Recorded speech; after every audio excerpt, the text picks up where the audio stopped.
H D. Kumaraswamy ಹಾಗೂ DCM DK. Shivakumar ಮಧ್ಯೆ nut bolt war ಆರಂಭ ಆಗಿದೆ.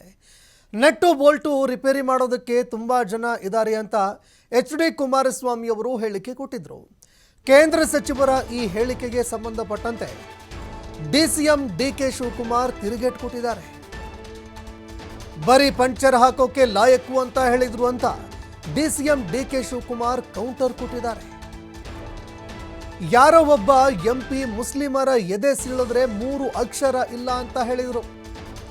ಒಬ್ಬ ಎಂಪಿ ಮುಸ್ಲಿಮರ ಎದೆ ಸೀಳಿದ್ರೆ 3 ಅಕ್ಷರ ಇಲ್ಲ ಅಂತ ಹೇಳಿಕೆ ಕೊಟ್ಟಿದ್ರು. ಚಿಕನ್ನು ಮಟನ್ನು ನಾವು ಕಡಿಯೋಕ್ಕಾಗುತ್ತಾ? ಅವರೇ ಕತ್ತರಿಸ್ತಾರೆ. ಯಾವ ಕೆಲಸ ಯಾರು ಮಾಡಬೇಕು ಅವರೇ ಮಾಡ್ತಾರೆ. ಅವರನ್ನ ಬ್ರದರ್ಸ್ ಅಂದಿದ್ದಕ್ಕೆ ನನ್ನನ್ನು ಇನ್ನೊಂದು ಹೆಸರಲ್ಲೂ ಕೂಡ ಕರೆದ್ರು. ಬೇರೆ ಹೆಸರಿನಲ್ಲೇ ನನ್ನನ್ನು ಜರೆದ್ರು.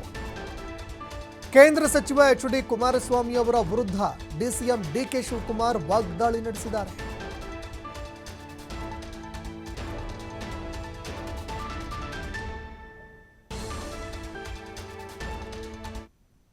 ಅದರ ಬಗ್ಗೆ ಚರ್ಚೆ ಮಾಡೋದ್ರಲ್ಲಿ ಅದರ ಅವಶ್ಯಕತೆ ಇಲ್ಲ. ಈಗ ಅವರಿಗೆ 138 ಸ್ಥಾನ ಕೊಟ್ಟಿದ್ದಾರೆ. ಯಾರು ಬೆಂಬಲ ಕೊಟ್ಟರೆ ಬಿಟ್ಟಿರೋದು ಪ್ರಶ್ನೆ ಇಲ್ಲ. ರಾಜ್ಯದ ಜನ ಅವರಿಗೆ ಸಹಕಾರ ಕೊಟ್ಟಿದ್ದಾರಲ್ವಾ, ಅಧಿಕಾರ ಅವ್ರ ಕೈನಲ್ಲಿದೆ. ನನಗೆ ಅದರ ಬಗ್ಗೆ ಚರ್ಚೆ ಮಾಡೋದ್ರಲ್ಲಿ ಅದರ ಅವಶ್ಯಕತೆ ಇಲ್ಲ. ಈಗ ಅವರಿಗೆ 138 ಸ್ಥಾನ ಕೊಟ್ಟಿದ್ದಾರೆ. ಯಾರು ಬೆಂಬಲ ಕೊಟ್ಟರೆ ಬಿಟ್ಟಿರೋದು ಪ್ರಶ್ನೆ ಇಲ್ಲ. ರಾಜ್ಯದ ಜನ ಅವರಿಗೆ ಸಹಕಾರ ಕೊಟ್ಟಿದ್ದಾರಲ್ವಾ, ಅಧಿಕಾರ ಅವ್ರ ಕೈನಲ್ಲಿದೆ. ನನಗೆ ಅದರ ಬಗ್ಗೆ ಚರ್ಚೆ ಮಾಡೋದ್ರಲ್ಲಿ ಅದರ ಅವಶ್ಯಕತೆ ಇಲ್ಲ. ಈಗ ಅವರಿಗೆ 138 ಸ್ಥಾನ ಕೊಟ್ಟಿದ್ದಾರೆ. ಯಾರು ಬೆಂಬಲ ಕೊಟ್ಟರೆ ಬಿಟ್ಟಿರೋದು ಪ್ರಶ್ನೆ ಇಲ್ಲ. ನಾನು ಶಿವನ ಮಗ ಶಿವನ್ ಕುಮಾರ ಅಂತ ನಮ್ಮಪ್ಪ ಹೆಸರಿಟ್ಟಿದ್ದಾರೆ. ದೊಡ್ಡಹಳ್ಳಿ ಕೆಂಪೇಗೌಡನ ಮಗ ಶಿವಕುಮಾರ್ ಅಂತ ಹೆಸರಿಟ್ಟಿದ್ದಾರೆ. ಅಲ್ಲೋಗಿ ಏನಾದ್ರು ಶಿವನ ದೇವಸ್ಥಾನಕ್ಕೆ ಹೋದರೆ ಮಾಡ್ತಾರೆ. ಈಗ ನೀರು ಸಂಗಮ ಅಲ್ಲಿಗೆ ಹೋಗಿದ್ದೆ, ನಾನು ಕುಂಭಮೇಳಕ್ಕೆ ಹೋಗಿದ್ದೆ. ಆ ಕುಂಭಮೇಳದಲ್ಲಿ ನೀರಿಗೇನಾದ್ರು ಜಾತಿ ಇದೆಯಾ?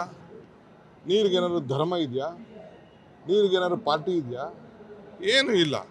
3 ನದಿಗಳು ಸೇರೋಂಥ ಒಂದು ಪವಿತ್ರವಾದಂಥ 11 ಗಂಟೆ 12 ಗಂಟೆ ರಾತ್ರಿಯಲ್ಲಿ ಮಧ್ಯ ಹೋಗಿ ಟಿ ನರಸೀಪುರದ ಹತ್ರ ಕಪಿಲ, ಅಲ್ಲೂ ಕಾವೇರಿಗೆ ಹೋಗಿ ಅಲ್ಲೂ ಕೂಡ ನಾನು ಸ್ನಾನ ಮಾಡಿ ಅಲ್ಲೂ ಕುಂಭಮೇಳದಲ್ಲಿ ಪಾರ್ಟಿಸಿಪೇಟ್ ಮಾಡಿದ್ದೇನೆ.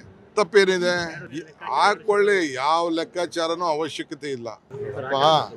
ನಾನು ಯಾವ ಟೆಂಪಲ್ಗೆ ಹೋದ್ರು ಸಂಚಲ ಆಗ್ತದೆ, ಯಾವ ಧರ್ಮಕ್ಕೆ ಮಾತಾಡಿದ್ರು ಮಾಡ್ತದೆ. ಹಿಂದೆ ನಾನು ನಮ್ಮ ಕ್ಷೇತ್ರದಲ್ಲಿ ಯೇಸು ಶಿಲೆ ಮಾಡ್ತಾ ಇದ್ದಾರೆ, ಪ್ರೋತ್ಸಾಹ ಕೊಟ್ಟದಕ್ಕೆ ನಿಮ್ಮ ಜಿಲ್ಲೆಯವರೇ ಬಂದು ನನ್ನ ಯೇಸು ಕುಮಾರ ಅಂತ ಕರೆದ್ರು. ತಿರ್ಗಾ ಯಾರೊಬ್ಬರು ಎಂ ಪಿ ಯಾರೋ ಇವರು ಮುಸ್ಲಿಂ ಧರ್ಮದವರು ಇವತ್ತು ಅವ್ರು ಎದೆ ಸೀಳಿದ್ರೆ 3 ಅಕ್ಷರ ಇಲ್ಲ, ಬರೀ ಪಂಚರಕ್ಕೆ ಲಾಯಕ್ಕು ಅಂತ ಹೇಳಿದಾಗ ಅವರೆಲ್ಲ ನಮ್ಮ ಬ್ರದರ್ಸ್ ರೀ, ಅವರಿಲ್ಲ ಅಂದರೆ ನಾವು ಬದುಕೋಕ್ಕಾಗಲ್ಲ ಅಂತ ಹೇಳಿದಾಗ ಈಗ ಚಿಕನ್ ಮಟನ್ ಕಡಿಬೇಕು, ನಾವು ಕಡಿತೀವ?